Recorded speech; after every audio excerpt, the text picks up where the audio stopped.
بسم الله والحمد لله والصلاة والسلام على أشرف خلق الله أما بعد.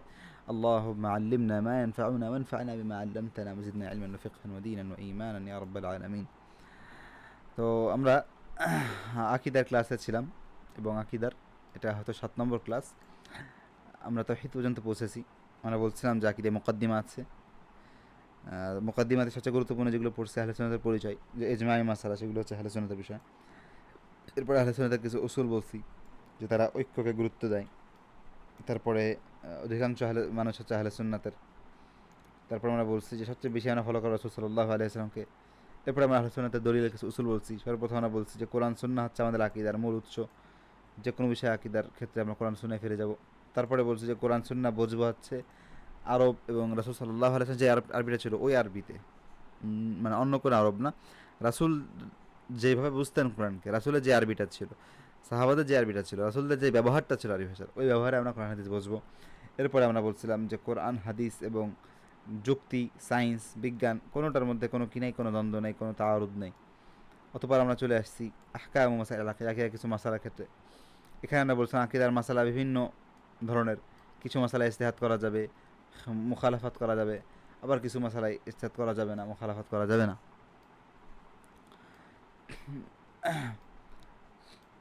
এটা সবচেয়ে গুরুত্বপূর্ণ ছিল। আর আমরা বলছিলাম যে আকিদার মাসালায় তাকলিদ করা যাবে। তারপরে কিয়াস দিয়ে, মানে কিছু আকিদার বিষয় কিয়াস আছে, কিছু বিষয়ে কিয়াস নাই, এই আর কি। পরে আকিদার বিষয়ে নাসখ হবে কিছু বিষয়, যেমন খাবারি মাসালাতে নাসখ হবে না, আকিদার মৌলিক বিষয়গুলোতে নাসখ হবে না। এবং আকিদার যে এই যে আকিদার আমলগুলো আছে, আমালিয়া হুকুম হাকামগুলো আছে, যেমন কবরে নাম লেখা মনে করেন, অথবা কবরে ঘুরতে যাওয়া, এই জিনিসগুলো হইতে পারে নাসখ, এই ধরনের মাসালা নাসখ হইতে পারে। আচ্ছা, কবরের নাম লেখাতে কোনো নাসখ নেই, বাকি আমি বলতেছি উদাহরণস্বরূপ যে কোন ধরনের মাসালা নাসখ হইতে পারে। আচ্ছা,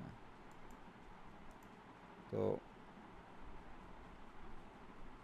আমাদের সময় লেগে গেল। যাই হোক,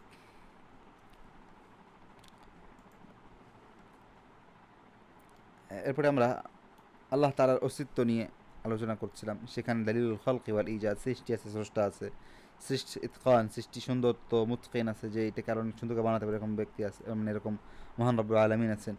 দালিলুল ফিতরা, অর্থাৎ ফিতরত আছে, ফিতরতের একটা দলিল, যে আমাদের ফিতরত, আমরা নিজেরাই নিজের থেকে বুঝতে পারি যে আমাদের একজন সৃষ্টিকর্তা আছে, এটা হচ্ছে দলিল ফিতরা। এরপরে দালিলুল গরিজা, অর্থাৎ স্বভাবজনিত একটা দলিল, যে স্বভাবের যেই দলিলটা, যে অর্থাৎ মানুষের স্বভাব আছে, মানুষ ভয় পায়, ভালোবাসে, ঘৃণা করে, এই জিনিসগুলো আসলে সৃষ্টি হয়েছে কীভাবে। হ্যাঁ, এগুলোর বৈজ্ঞানিক কিছু, মানে এগুলো বৈজ্ঞানিক না, কিছু দেখা যাচ্ছে কিছু মানে কিছু থিওরি আছে যেগুলোর কোনো বৈজ্ঞানিক প্রমাণ না। মানে ধরেন এরকম এরকম কিছু প্রমাণ অনেক সময় দেওয়ার চেষ্টা করে যারা নাস্তিক, দারুণে বিশ্বাস করে যে তারা এমন একটা পরিবেশের ছিল, যেই পরিবেশে দেখা যাচ্ছে মা যদি সন্তানকে ভালোবাসে, তাহলে মানে মা যদি সন্তানকে ভালো না, মানে মা সন্তানকে ভালোবাসার কারণে কি সন্তান টিকে থাকে, এবং সেইভাবে করে সামনের প্রজন্মটা আসছে। তো সন্তানের থেকেও দেখা যাচ্ছে এমন কিছু মানে আচরণ ছিল যেই কারণে মা তার প্রতি একটা আকৃষ্ট হতো, যেমন তাকে কিউট দেখা যেত এরকম। এখন দেখতেছেন যে এই ব্যাখ্যাগুলো কোনো বৈজ্ঞানিক ব্যাখ্যা না, এটা একটা সামাজিক একটা ব্যাখ্যা, একটা কি ঘটছে, মানে একটা একটা কোনো কিছু ব্যাখ্যা দাঁড় করানোর চেষ্টা, কিন্তু এটা আপনার কোনো মানে প্রমাণ নেই, কিন্তু জাস্ট একটা ব্যাখ্যা দাঁড় করানো। প্রমাণ বলতে কেমন? প্রমাণ বলতে মনে করেন যে আপনার হাত কেটে গেছে আর হাত জ্বলতেছে, এখানে আপনি হাতে এক্সরে সব ধরনের পরীক্ষা করে রাখলেন যে হাতের ভিতরে কি আছে, ভিতরে একটা সমস্যা আছে, ভিতরে একটা মনে করেন যে ইনফেকশন হয়েছে, তাই ইনফেকশনের প্রমাণ আপনি বের করতে পারতেছেন। কিন্তু ওই যে তাদের যে দাবিগুলো, যে সন্তানের কিউট লাগতেছিল, পরে যে মাতাকে বেশি ভালোবাসতো, এই যে এইগুলো একটা দাবি, একটা ব্যাখ্যা দেওয়ার কারণে আছে, কিন্তু বাস্তবেই কি তাই নাকি? এই ব্যাখ্যাটা, এটা একটা ব্যাখ্যা দেওয়ার কারণে যে মা কেন সন্তানকে ভালোবাসতো, এটা একটা ব্যাখ্যা দেওয়া হতে পারবে, কিন্তু ভালোবাসাটা আসছে কোথার থেকে? ব্যাখ্যা বুঝলাম, ভালোবাসাটা তৈরি হলো কিভাবে? এটার সায়েন্টিফিক, মানে এটা কোন ধরনের রাসায়নিক পদার্থ ওটা কারণ যে একটার সাথে একটা মিশে কি ভালোবাসা তৈরি হয়ে গেল, সেইটা তো ব্যাখ্যা নেই। আর সেটা যদি ব্যাখ্যা থাকে তাহলে আপনার একটা কিছু বানান, যে স্বামী স্ত্রীর যাদের মধ্যে দ্বন্দ্ব আছে, দেখা যাচ্ছে স্বামীর মধ্যে অথবা স্ত্রীর মধ্যে ওই একটা পুশ করে দিলে, একটা ইঞ্জেকশন দিয়ে দিলে স্বামী দেখা যায় স্ত্রীকে ভালোবাসে, স্ত্রী দেখা স্বামীকে ভালোবাসে, এরকম তো হয় না। তো ভালোবাসা, ঘৃণা, এই জিনিসগুলো, ভয়, এই জিনিসগুলো একটা তবিয়ত, এই স্বভাব, এই স্বভাবের ব্যাখ্যাটা সায়েন্স দিয়ে, মানে এটার ব্যাখ্যাটা উৎসটা জানা যাবে না, জানা যায় না। তাহলে এগুলো উৎসটা কি? এটা উৎসটা আল্লাহ তাআলা এগুলো সৃষ্টি করছেন মানুষের কল্যাণের জন্য, নিঃসন্দেহে, এতে কোনো সন্দেহ নেই। বাকি এই জিনিসগুলো মানে কোথার থেকে আসছে সেই ব্যাখ্যাটা, সেটা তারা বলতে পারবে না। তারা সর্বোচ্চ এটা বলতে পারবে যে কীভাবে তারা মানে এই স্বভাবগুলো আছে। যেমন আমি বললাম যে সন্তান নিজেকে কিউট দেখাতো, মা সেই কিউট দেখে সন্তান আকৃষ্ট হতো, ভালোবাসতো। এগুলো একটা ব্যাখ্যা আর কি। এই ব্যাখ্যার প্রমাণ কি আল্লাহ ভালো জানে। আচ্ছা, দলিলুল মাবাদিল আকলিয়া, এরপরে আমরা আল্লাহ তাআলার সাথে আরেকটা প্রমাণ বলেছিলাম যে আকলি দলিল, যে আমাদের মাথায় যে আকলি দলিল আছে, আমরা যে যুক্তি দিই, এই যুক্তি আমাদেরকে মানে যুক্তির যে কিছু মূলনীতি আছে, যেমন 2 আর 2 4 হবে, প্রত্যেকটা জিনিসের একটা কারণ আছে। এই যুক্তিগুলো কে দিয়েছে, কে সৃষ্টি করছে, এবং এই যুক্তিগুলো প্রত্যেকটা মানুষ কেন জানে, এরকম কেন না, মানে মানুষ তো জানার জন্য শেখানো লাগে, সমাজ থেকে হোক, বাবা মার থেকে হোক। কিন্তু এই জিনিসগুলো একটা বাচ্চাকে যদি আপনি কোনো সমাজের সাথে না মিশতে দেন, তবুও সেই বিষয়গুলো বুঝবে, জানবে, তাহলে সেটা কীভাবে? একটা ছোট একটা বাচ্চা যে শেখার মতন কোনো যোগ্যতা যার হয় না, একবারে ছোট, সেও দেখাচ্ছে এগুলো বোঝে, কীভাবে বোঝে? আচ্ছা, আল্লাহ তাআলাকে বোঝে। এরপরে আমরা সর্বশেষ বলছিলাম যে আখলাক আছে, চরিত্র, তো আখলাক, নৈতিকতা, এই জিনিসগুলোর উৎস হচ্ছে একমাত্র আল্লাহ তাআলা, এবং মানে আল্লাহ ছাড়া এই জিনিসগুলো জানা মানে এই জিনিসগুলোর কোনো মূল্য নেই। যেমন আমি যদি বলি যে এটা নৈতিক, এটা ভালো, এটা খারাপ, তো এটা কোনো মূল্য নেই, কারণ ভালো খারাপ নির্ধারণ একমাত্র সেই করতে পারে যে আমাদের সবার উপরে। মনে করেন যখন আপনি বলেন যে এটা ভালো, এটা খারাপ, তো আপনি কে যে আমাকে বলবেন যে কোনটা ভালো কোনটা খারাপ, তাই না? তো আমরা তো কেউ কারোর উপরে কোনো মানে কর্তৃত্ব নেই। হায়েস্ট আর দেখা যাচ্ছে আমি আপনাকে 2 টাকা দিলাম, আপনি আমাকে 2 টাকা দিলেন, কিন্তু আমার নিঃশ্বাসকে কন্ট্রোল করতেছে, আমার সব কিছুকে কন্ট্রোল করতেছে। তো যার পরিপূর্ণ কন্ট্রোল আছে আমার উপরে, একমাত্র তারই অধিকার আছে কি আমাকে সে বুঝাবে, বলবে কোনটা ভালো কোনটা খারাপ। তো এই দিক দিয়ে এই জিনিসটা একমাত্র আল্লাহ তাআলাই, মানে আল্লাহ তাআলাকে বিশ্বাস করলে আমরা ভালো খারাপ ব্যাখ্যা করতে পারি। প্লাস পৃথিবীতে যে মানুষের মধ্যে যে ভালোর প্রতি একটা টান, খারাপের প্রতি একটা ঘৃণা, এই ভালোর প্রতি টান, খারাপের প্রতি ঘৃণা, এটা আসলে কীভাবে? এটা এটা কোনো ব্যাখ্যা আপনি দেখাতে পারবেন না। আচ্ছা, এরপরে আমরা বলছিলাম যে মানে আকিদার 6টা অথবা 5টাই, একটা হচ্ছে ইলাহিয়াত, আরেকটা হচ্ছে দিনিয়াত, আরেকটা হচ্ছে নবুয়াত, আরেকটা হচ্ছে গাইবিয়াত, একটা মুতাফাররিকাত। ইলাহিয়াতে আমরা বলছি যে আল্লাহ তাআলার তাওহীদ সম্পর্কে আলোচনা, আল্লাহ তাআলার অস্তিত্ব সম্পর্কে আলোচনা করলাম, এরপর তাওহীদ সম্পর্কে আলোচনা, এরপরে আল্লাহ তাআলার গুণাবলী সম্পর্কে আলোচনা, এরপরে আল্লাহ তাআলার তাকদীর নিয়ে আলোচনা। তো আমরা এখন তাওহীদে আছি। আমরা জানি যে তাওহীদুল খাসায়েস কি, তাওহীদুল হুকুক কি। তাওহীদুল খাসায়েস হচ্ছে আল্লাহ তাআলার বৈশিষ্ট্যের, আল্লাহর যে বৈশিষ্ট্যগুলো আছে, সব জানে, সব পারে, সব করে, মানে সব করে এটা না, আমরা তো অনেক কিছু করি, বাকি সব যার ইচ্ছা হয় আর কি, সে আল্লাহ তাআলা, এটা তাওহীদুল খাসায়েস, তার ইচ্ছায় সব হয়, তিনি সব জানেন, তিনি সব পারেন। তো এবং তাওহীদুল হুকুক হচ্ছে যে আচ্ছা তিনি যেহেতু সব পারেন, সব করেন, সব করার মতো এটাই বুঝালাম যে সব কিছু তার ইচ্ছা হয় আর কি। তো সেই আল্লাহ তাআলা, তার কিছু অধিকার আছে। তিনি যদি দুনিয়াকে সৃষ্টি করেছেন সব কিছু, এবং সব কিছুর মালিক, সব কিছুকে দেখাশোনা করেন, তো তার অধিকার আছে তার ইবাদত করা, তাকে বিধানদাতা হিসেবে মানা, এগুলো হচ্ছে আল্লাহ তাআলার অধিকার। এই হচ্ছে তাওহীদুল হুকুক। তো প্রথমটাতে যদি শিরক করা হয় তাওহীদুল খাসায়েসে, শিরকুল খাসায়েস। আর দ্বিতীয়টাতে যদি শিরক করা হয় তাহলে এটাতে শিরকুল হুকুক হবে। আচ্ছা, আরেকটা ইনফরমেশন দিয়ে রাখি, যেহেতু আমরা বেশ কিছু পড়ে ফেলেছি, এই তাকসিমটা কিন্তু এটা কিন্তু আমার ব্যক্তিগত তাকসিম। তো তাওহীদুল খাসায়েস যেটা মানে আল্লাহ তাআলার যে বিভিন্ন গুণাবলী, এটা দেখা যাচ্ছে তাওহীদুর রুবুবিয়্যা দিয়ে বোঝানো হয়। রুবুবিয়্যা বলতে আল্লাহ তাআলা যে বিভিন্ন কিছু লালন পালন করেন, বিভিন্ন পশু পাখিকে, বিভিন্ন আমাদেরকে, বিভিন্ন সৃষ্টিকে যে দেখাশোনা করেন, সৃষ্টি যে সব প্রয়োজন মিটান, এটা হচ্ছে রব, প্রতিপালক, প্রতিপালন করেন, সৃষ্টি প্রতিপালক, তো জগৎসমূহের প্রতিপালক। তো এই প্রতিপালন রুবুবিয়্যা বলা হয়। এবং তাওহীদুল উলুহিয়্যা বলা হয় তাওহীদুল হুকুককে। উলুহিয়্যা বলতে আল্লাহ তাআলা যে অধিকারগুলো, আল্লাহ যে ইলাহ, আল্লাহ যে প্রভু, সেই প্রভুর মানে প্রভুকে যে হকগুলো আছে, ইলাহ, মাবুদ, উপাস্য, যাকে মানে উপাসনা করা হয়, ইবাদত করা হয়, তার যে অধিকারগুলো আছে, সেই এটা হচ্ছে ইলুহিয়া। তো সেটাকে আমরা তাওহীদুল হুকুক বলি, অধিকারের তাওহীদ। আর এখানে ইলাহ, প্রভুর তাওহীদ, তাওহীদুল উলুহিয়া। এরপর আরেকটা বলা হয় তাওহীদুল আসমা ওয়া সিফাত। আসমা সিফাত আল্লাহ তাআলার গুণাবলী।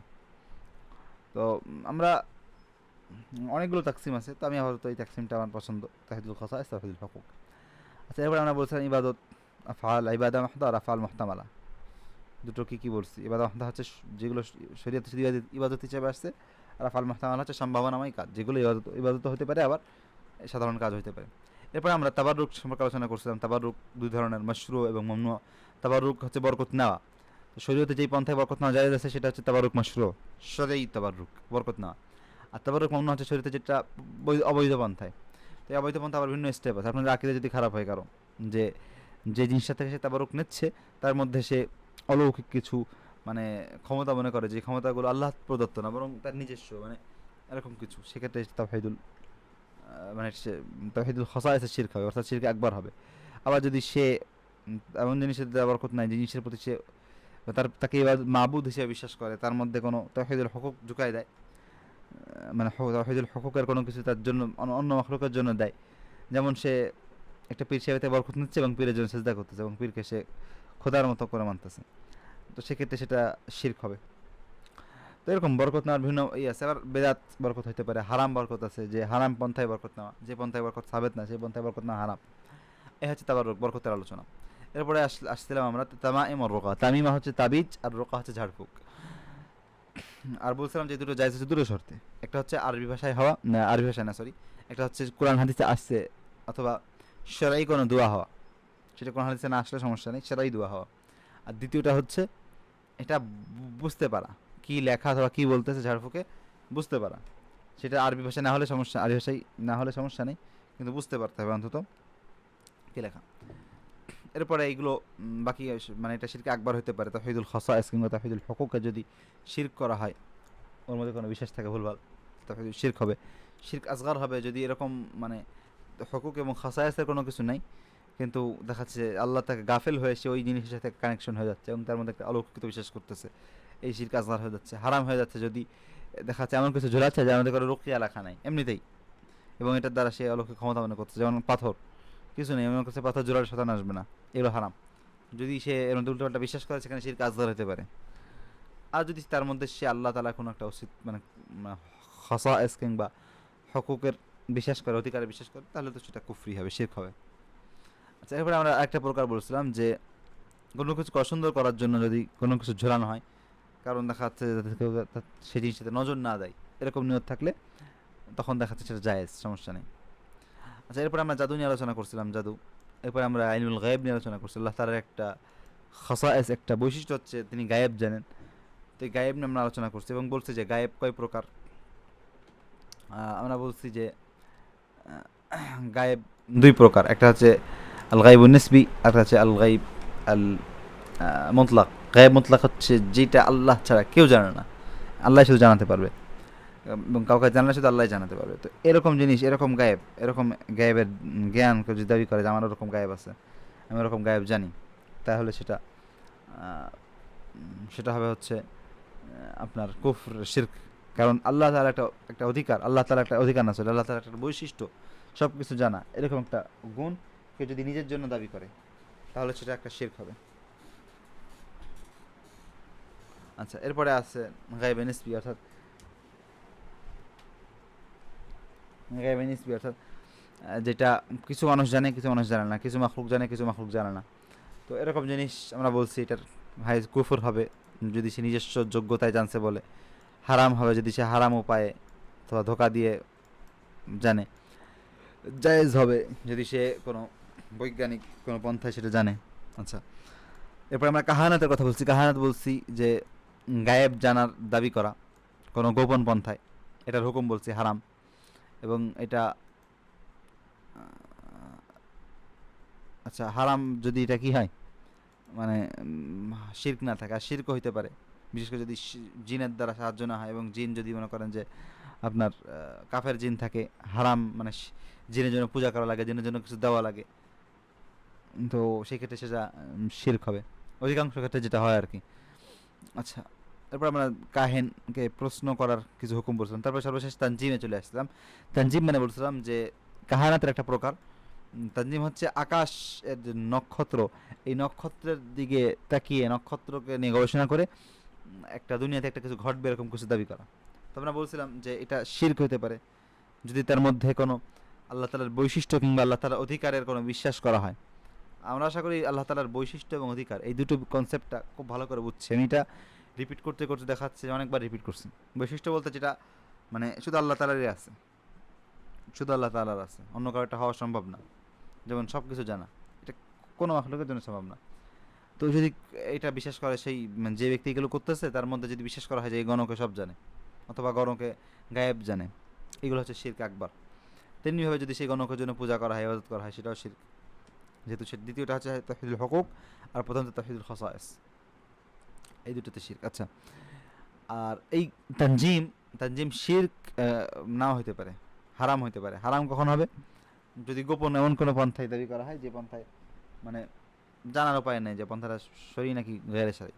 আচ্ছা, এটা জায়েজ হইতে পারে যদি কোনো বৈজ্ঞানিক পন্থায় দেখাচ্ছে, সূর্য নক্ষত্র দেখে বৈজ্ঞানিক পন্থায় কোনো কিছু দাবি করা হয়, যেমন সূর্যগ্রহণ হবে কালকে, এটা হবে সেটা হবে, এটা সূর্য মানে গবেষণা করে সায়েন্সের মাধ্যমে যদি বলা হয় তাহলে সেটা জায়েজ। আচ্ছা, এরপরে আমরা আজকে নতুন পড়াতে আসি। এতক্ষণ মুরাজা পড়লাম, আগের পড়া পড়লাম। নতুন পড়া হচ্ছে আমাদের তাতায়ুর। তাতায়ুর কি জিনিস? তাতায়ুর হচ্ছে আমরা ওই যে এটাকে কি বলবো, মানে বাংলাতে খেয়াল আসতেছে না। তাতায়ুর মানে হচ্ছে কোনো একটা কিছুকে অশুভ মনে করা। যেমন আমাদের দেশে এরকম আছে হয়তোবা, যে সকালে দেখাচ্ছে বিড়াল দেখছে, এ ব্যাস অশুভ ধারণা করছে, মানে আজকে আমার দিনটা খারাপ। অথবা বাংলাদেশে এরকম আছে দেখবেন, বাচ্চাদের মধ্যে আমি দেখছি যে আমি বসে আছি, আমার উপর দিয়ে যদি কেউ হেঁটে যায় তাহলে নাকি আর লম্বা হবে না। তারপর এরকম আরো অনেক কিছু আছে, আমার উপর দিয়ে যদি কেউ হেঁটে যায়, মানে এগুলো সব হচ্ছে কি মানে কুসংস্কার এবং তাতায়ুর। কোনো কিছুকে অশুভ মনে করা, কোনো কিছু একটা কুসংস্কার বিশেষ করা, এইসব হচ্ছে তাতায়ুর। আচ্ছা, কোনো কিছু দেখে হোক, কোনো কিছু শুনে হোক, অথবা কোনো একটা এমনিতে একটা বিশ্বাস করে হোক, যেটার কোনো বাস্তব কোনো কি নেই, মানে বাস্তব কোনো যেটা প্রয়োগ নেই, মানে যেটা বাস্তব অবাস্তব কোনো কিছু বিশ্বাস করা, এটা হচ্ছে তাতায়ুর। তাতায়ুর, তো এই তাতায়ুর শিরক আকবার হতে পারে যদি তার মধ্যে বড় কোনো শিরক থাকে। এই তাতায়ুর শিরক আসগর হতে পারে, মানে শিরক আসগর হচ্ছে মেইন, মানে শিরক আসগর মানে এই তাতায়ুর হুকুম হচ্ছে এটা শিরক আসগর, মানে ছোট শিরক হবে। মানে যদি কেউ বিশ্বাস করে যে আমার পর দিকে হেঁটে গেলে খাটাবো, এটা শিরক হবে, হাদিসে আসছে। ঠিক আছে, যদি কেউ মনে করেন যে দেখে যে একটা বিড়াল অথবা পেঁচা, রাতেবেলা পেঁচা দেখে মনে করলো যে আমার আজকের দিনটা খারাপ যাবে, এগুলো হচ্ছে তাতায়ুর, এটা হচ্ছে শিরক আসগর। এবং কোন হাদিসে আসছে যে যেটা করবে সে শিরক করলো, অর্থাৎ শিরক আসগর করলো। আচ্ছা, এটা হচ্ছে এক নম্বর হুকুম। আর এটা তাতায়ুরটা শিরক আকবরও হইতে পারে। কখন হইতে পারে? যখন আল্লাহ তাআলার কোনো খাসায়েস কিংবা হুকুক কোনো মাখলুকের জন্য নির্ধারণ করা হবে। দেখা যাচ্ছে কোনো একটা মাখলুককে ভয় পাওয়া হলো এবং মনে করা হলো সে আমার ক্ষতি করতে পারে, মনে করা হলো যে আল্লাহ না, আল্লাহ কিছু করতে পারবে না, এটা মানে আমার আজকের দিনটা খারাপ যাবে এবং এটা আল্লাহর কন্ট্রোলের বাইরে, নাউজুবিল্লাহ, এটা হবেই হবে। মানে এরকম যে কোনো বিশ্বাস হচ্ছে শিরক হবে, শিরক আকবার হবে, ইসলাম থেকে খারিজ হয়ে যাবে। আচ্ছা, তারপরে আসি আমরা হারাম। এটা হারাম হইতে পারে যদি সে শুধু বিশ্বাস করে, কিন্তু মানে মনে করেন যে কিছু মানুষ আছে কি, যে বিড়াল দেখছে মনে করছে যে আজকে আমি কাজ করলে খারাপ হবে। যেমন এই যে আমাদের ইসে আছে, বাংলাদেশে একটা জিনিস দেখছি যে সকালে কাস্টমারদেরকে ফিরায় না, প্রথম কাস্টমারে তাকে মনে করে যে ফিরাই দিলে আজকে দিনটা খারাপ যাবে। এটা কি? এটা শিরক আসগর। এখন সে যদি সে বিশ্বাস করে যে না আজকে দিনটা খারাপ যাবে, কিন্তু তবুও না না সমস্যা নেই আমি বিক্রি করি, মানে নিজেকে একটা করলো, না না মানে একটা ভয় পালো, ভয়টা থাকলো তবুও সে বেচা কেনা করলো, তাই এটা হারাম। তার মনের মধ্যে ভয় থাকা যাবে না। আর সে যদি বেচা কিনাই না করে অথবা বেচা কিনা করে মানে তাকে ওই ভয়ে তাকে কম দামে দেয়, তাহলে এটা শিরক আসগর হবে। তাহলে এই গেল আমাদের তাতায়ুরের মাসালা, কোনো কিছুকে অশুভ মনে করা। আচ্ছা, তারপরে আসি তাসবির। তাসবির মানে কি? ছবি তোলা। ছবি, সূরা মানে কোনো একটা কিছুর ছবি, কোনো একটা কিছুর আকৃতি, আকার আকৃতি। তো তাসবির মানে কোনো কিছুর আকার আকৃতি দেওয়া। হ্যাঁ, এখন আধুনিক বিশ্বে আমরা তাসবির মানে ছবি তোলা বুঝি, তাসবির মানে ফোন দিয়ে ছবি তোলা। কিন্তু তাসবির মানে ফোন দিয়ে ছবি তোলা, এটা কোরআন হাদিসে তো ফোনই ছিল না, তাহলে ফোন দিয়ে ছবি তোলা আসলো কীভাবে? তো তাসবিরের মানে কোরআন হাদিসের অর্থ ফোন দিয়ে ছবি তোলা না। তাসবিরের অর্থ হচ্ছে কোনো কিছুর আকার আকৃতি দেওয়া। এবং এটা সংজ্ঞাটা কি? সোনাআতু সূরাতুন লিশাইইন মিন আশআবি আইয়ি শাকিল আশকাল, যে কোনো একটা কিছুর আকার আকৃতি দেওয়া, নিজে তৈরি করা। ঠিক আছে, তো এই সংজ্ঞার থেকে দুটো জিনিস বের হয়ে যাচ্ছে। সেটা হচ্ছে মানে এখানে লেখক যেটা বলছে যে একটা হচ্ছে যে একটা ছবি নিজে তৈরি না করে ছবিটাকে সংরক্ষণ করা, মানে যেটা ক্যামেরা দিয়ে আমরা করি। ক্যামেরা দিয়ে আমরা কী করি? একটা জিনিস আলোকে রক্ষা করি, একটা জিনিসের যে আলোগুলো আসতেছে এই আলোগুলোকে সেভ রাখি। ক্যামেরা দিয়ে আমরা কোনো ছবি তৈরি করতেছি না। মনে করেন যে ক্যামেরা হচ্ছে উন্নত একটা আয়নার মতো। আয়না যে আমরা যদি 10টা আয়নাতে দেখি, তার মানে আয়না, আয়না তো আর হারাম না, তাই না? আমরা যখন আয়না দেখতেছি তো আমার আলোটা রিফ্লেক্টেড হয়ে ওই আয়নাতে দেখা যাচ্ছে, আমার শরীর থেকে কিন্তু আলো বের হয়, মানে আলোর কারণে আমাকে দেখা যাচ্ছে, অন্ধকার রুমে আমাকে দেখা যাবে না। তো সেই আলোর অনেক মানে বৈজ্ঞানিক বিভিন্ন ব্যাখ্যা আছে, আমার জানা নেই ভালো করে। বাকি আয়নাতে মনে করেন আপনার ছবিটা কী হচ্ছে দেখা যাচ্ছে। আর ক্যামেরাতে যেটা হচ্ছে সেটা হচ্ছে যে আপনার ছবিটাকে সেভ করে রাখতেছে, দেখা যাওয়ার পরে মানে সে আলোটা ক্যাপচার করে সেটাকে সংরক্ষণ করতেছে, এই হচ্ছে ক্যামেরা। আর তাসবির যেটা হাদিসে নিষেধ আসছে সেটা হচ্ছে আকৃতি দেওয়া। আপনার কোনো কিছু আপনি হাত দিয়ে আকৃতি তৈরি করলেন, একে আপনি নিজে আকৃতি দিলেন, এটা হচ্ছে তাসবির। আচ্ছা, তো এটা হচ্ছে মেশিং দিয়ে করা, হ্যাঁ, মানে প্রিন্ট করা হলে হয়তো মশালা ভিন্ন হতে পারে, বাকি যখন ক্যামেরা দিয়ে ছবিটা তোলা হচ্ছে এবং সেভ রাখা হচ্ছে তাহলে সেটা তাসবিরের মানে সেই সংজ্ঞার মধ্যে ঢোকে না। আচ্ছা, দ্বিতীয় যে বিষয়টা সেটা হচ্ছে ভিডিও করা। তো ভিডিও হচ্ছে ওই আগেরটারই উন্নত একটা ভার্সন। তো এই দুটো জিনিস আমাদের আকার আকৃতি দেওয়ার মধ্যে বাইরে। তো এক কথায় ফোন দিয়ে ডিভাইস দিয়ে ছবি তোলা যে জিনিসগুলো, এই জিনিসগুলো কি নাই, এই জিনিসগুলোতে ইস্কাল না। আচ্ছা, এরপরেরগুলোতে আমরা আসি। মা ইয়াশমাল হু তারিফ, এই সংজ্ঞার মধ্যে কী কী ঢোকে? জীবিত স্বাভাবিক জিনিস যেমন চেয়ার, পশু পাখি, কাল্পনিক প্রাণী, সব কিছুই কিন্তু ঢোকে, যে কোনো কিছু আকৃতি দেওয়া এর মধ্যে ঢোকে। আচ্ছা, আর এটা অনেক সুরত আছে, যেমন রসম আঁকা, নাহাত করা অর্থাৎ কাঠ কিংবা পাথরে কি করা, খোদাই করা, এরপরে এই সব কিছু এর মধ্যে প্রবেশ করে তাসবিরের মধ্যে। আচ্ছা, তাসবিরের হুকুম আছে এবং এই হুকুম হচ্ছে দুই মানে দুই ভাগ। একটা হচ্ছে কুফর হবে, শিরক হবে আর কি। শিরকি যে কোনো কিছুর মধ্যে বিশ্বাস করলে, যেমন যদি কেউ বিশ্বাস করে যে এই মানে এই ছবিকে আমি মানে সেই ইবাদত করবে, এই ছবিকে সামনে রেখে সেই ছবির পূজা করবে, অথবা এই ছবি রুমে থাকলে কোনো অশুভ শক্তি আসবে না, মানে এই ছবির মধ্যে কোনো একটা বিশ্বাস করলো যেটা একমাত্র আল্লাহ তাআলার অধিকার কিংবা আল্লাহ তাআলার মানে বৈশিষ্ট্য বৈশিষ্ট্য কিংবা অধিকার, দুটোর একটা এর মধ্যে থাকলে বিশ্বাস করা হলে সেটা শিরক হবে। সেটা যদি গাছও হয় তাহলেও শিরক, ঠিক আছে? মানে মনে করেন যে মানুষের ছবি না, এমনিতে একটা জিনিস, এমনিতে একটা গাছের ছবি, বাকি সেই গাছটাকে সে পূজা করবে, শিরক হবে। আচ্ছা, এবং সেটা ছবি হোক নাকি আর্ট হোক, মূর্তি হোক, যে কোনো কিছু, এটা শিরক হবে। আর দ্বিতীয় প্রকার হচ্ছে দ্বিতীয় প্রকার হচ্ছে যে সেটা দিয়ে সেই ইবাদত না, সেটা দিয়ে সে কোনো খেলা করা কিংবা ব্যবসা করা, এই জাতীয় কিছু চাবে। তো এটা আবার তিন প্রকার। একটা হচ্ছে যার রুহ নেই, মানে গাছপালা গাছপালা যেমন মানে যেগুলো বাড়ে গাছপালা, এগুলো যায়। তেমনিভাবে যেই বিভিন্ন জামেদ মানে হচ্ছে গাছপালা তো বাড়ে নামিয়া, আর জামেদ মানে যেগুলো একদম মানে স্থির, চেয়ার, মোবাইল, এইগুলো জায়েজ।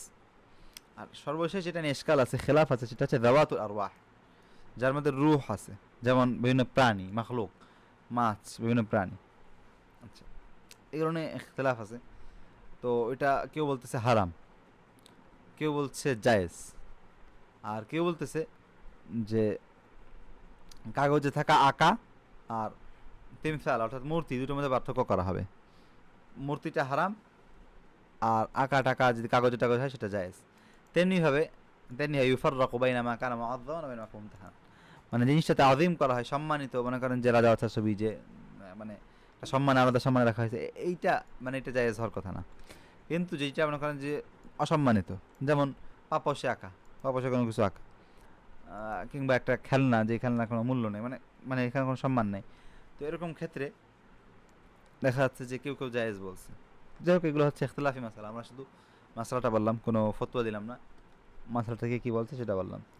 তো আজকে আমরা তাতাইয়ুর শিখলাম, কোনো কিছু অসব বিশ্বাস করা, তার হুকুম জানলাম যে সেটা মূলত শিরকে আসগার হবে, বাকি শিরকে আকবর হতে পারে এবং হারামও হতে পারে। এবার তাসবির জানলাম, তাসবিরের অর্থটা বুঝলাম যে কোনো কিছু ছবি তৈরি করা এবং এর মধ্যে ক্যামেরা সামিল না।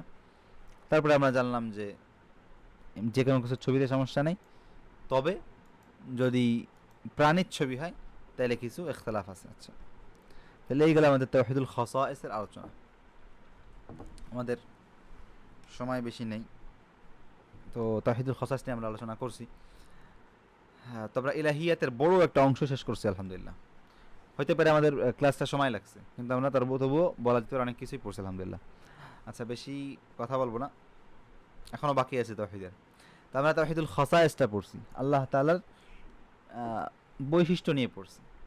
এবার আমরা পড়ব হচ্ছে আল্লাহ তাআলার অধিকার নিয়ে, ঠিক আছে, অধিকার, তাওহীদুল হুকুক। তো আল্লাহ তাআলার মৌলিকভাবে দুটো অধিকার এখানে আমরা লিখছি। একটা হচ্ছে আল্লাহ তাআলার ইবাদত করা, আর একটা হচ্ছে তাআ, মান্য করা। তো এখানে দুটো অধিকার আল্লাহ তাআলার লেখা হয়েছে। আচ্ছা, প্রথমে আমরা চলে আসি তাওহীদুল হুকুকে, আল্লাহ তাআলার মানে ইবাদত। প্রথম হক হচ্ছে ইবাদত করা। ইবাদতে আমরা কয়েক প্রকার ইবাদত, তাই না? একটা হচ্ছে অন্তরের ইবাদত, অন্তরের ইবাদত। একটা হচ্ছে মুখের ইবাদত, কওলি ইবাদত, জবানের ইবাদত। আর একটা হচ্ছে কাজের ইবাদত। তো এই তিন প্রকারে আমরা আমাদের ইবাদত অংশটা সাজিয়েছি। সবার আগে আসি অন্তরের ইবাদত। অন্তরের ইবাদত আজকে আমরা শুধু দেখবো এখলাসটা, এখলাস করা, অর্থাৎ একমাত্র একনিষ্ঠভাবে আল্লাহর জন্য কি করা, ইবাদত করা, এখলাস, নিয়ত ঠিক থাকা। তো এখানে দুটো বিষয় আছে, একটা হচ্ছে রিয়া তাসমিয়া, আর একটা হচ্ছে মানে ইরাদা, দুনিয়া মিলে আমল। তো আমরা আজকে আপাতত রিয়াটা দেখি। রিয়া, এবং এখানে দুটো বিষয় আছে, একটা হচ্ছে রিয়া, একটা তাসমিয়া। রিয়া হচ্ছে মানুষকে দেখায় কোনো আমল করা, আর তাসমিয়া হচ্ছে কোনো একটা আমল করে মানুষকে সেটা শোনানো যে আমি এই কাজটা করছি, এটা হচ্ছে তাসমিয়া। আল্লাহ আমাদেরকে দুটোর থেকে হেফাজত করুক। মনে করেন যে রিয়া হচ্ছে মানুষের সামনে আপনি কেউ কেউ নামাজ পড়লো, আর তাসমিয়া হচ্ছে কেউ তাহাজ্জুদ পড়ে সে শোনাচ্ছে। বাংলাদেশে এই জিনিসটা প্রচুর বেশি, আল্লাহ মাফ করুক। মানে মানুষ সেটা মানে তার নিয়তের উপর ডিপেন্ড করতেছে। সে তবুও মানে মানুষকে নিজের আমল বলে বাংলাদেশের মানুষ খুব বেশি। জিনিসটা অত্যন্ত খারাপ একটা বিষয়। বাংলাদেশে দেখা যাচ্ছে আমাদের মসজিদে দান করলেই নিজের নামটা না বললে শান্তি লাগে না। প্রত্যেকটা জায়গায় মানে আপনি দান করার দরকারটা কি? ওই টাকা দিয়ে আপনি যদি মানে একটা ঘুরতেও যান, আপনার গুনাহ হবে না।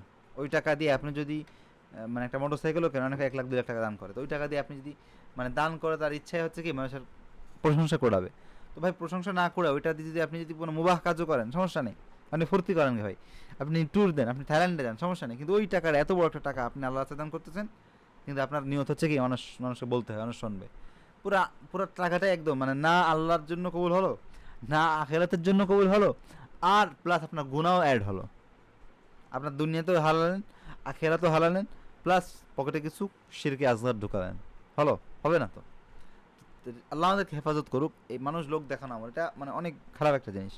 দুনিয়াও হাতছাড়া হয়, আখিরাত হাতছাড়া হয়, তবু আমরা এর পিছনে পড়ে থাকি। আল্লাহ আমাদের মাফ করো। আচ্ছা, এই রিয়া তাসবিহের হুকুম কি? এটা শিরকে আকবার হতে পারে যদি তার মধ্যে আল্লাহ তাআলার বৈশিষ্ট্য কিংবা অধিকার যুক্ত করে দেয় মাখলুকের জন্য। আর এটার মূল হুকুম হচ্ছে শিরক আসগর, মানে এই মানুষকে লোক দেখানো আমল করা, এটা বাস্তবে শিরক আসগর হবে। মানে ছোট শিরক, অনেক বড় না, কবিরা গুনাহ থেকেও বড় স্বাভাবিকভাবে, সব ক্ষেত্রে না, অনেক মানে মানে আসলান এটা। আচ্ছা, আর যেই কাজের মধ্যে রিয়া হবে সেই কাজের হুকুম কি? সেই কাজের হুকুম হচ্ছে সেই কাজ বাতিল হয়ে যাবে। মনে করেন কেউ নামাজ পড়তেছে, সে লোক দেখানোর জন্য নামাজ পড়ুক শুরুর থেকেই, কিংবা নামাজের মাঝখানে তার লোক দেখানো চলে আসুক, এই যে তার মনের মধ্যে নিয়ত খারাপ হলেই নামাজ বাতিল হয়ে যাবে। তার সেই সেই নামাজের সব সব সব কিছু বাতিল হয়ে যাবে। এ হচ্ছে রিয়া তাসমিয়া। এরপরে আমাদের আছে হচ্ছে মানে দুনিয়া, নিজের কাজ দ্বারা দুনিয়া পেতে চাওয়া। তো এটা আপাতত আজকে না, এটা ইনশাল্লাহ আগামীকালকে আল্লাহ তাআলা যেন আমাকে তৌফিক দান করে পড়বো ইনশাল্লাহ। তো সাল্লাল্লাহু আলাইহি ওয়া সাল্লাম আলা নবিয়িনা মুহাম্মদ, আজকে পর্যন্ত ইনশাল্লাহ। জাযাকুমুল্লাহ খাইর।